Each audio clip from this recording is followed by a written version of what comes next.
Allah o dini abırdan salanları da doğru yola hidayət eləsin. Hidayət olmasalar başlarına sərəncam eləsin.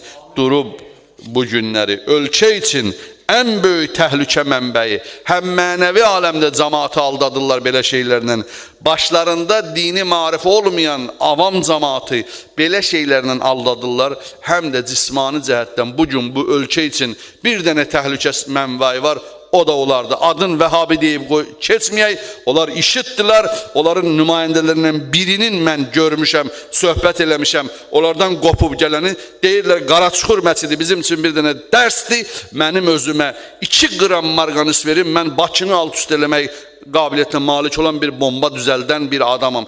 Bunlar hər biri bu ölkə üçün təhlükədir. İşlərin, güclərin götürüblər bu günləri sosial şəbəkələrdə ancaq şiənin əleyhinə təxribatlar aparırlar. Şiə birinci zərərsiz məxluqdur. İmam-ı Zaman, Əmir-i-Mömin Əsəlamın dalıyca gedənlər heç kimdən işləri yoxdur. Bunun bariz nümunəsi Ərbəin ziyarətidir ki, 50 milyon imam sever yığılır bir yerə, heç kimdə işi yoxdur. Heç kimdə də işi olmaz şiənin. Bu günləri əsl orijinal dil imamət dinidir ki, düşüblər bu günləri qərbin casusları bu dinin üstündəki Allah inşallah planlarını boşa çıxardar.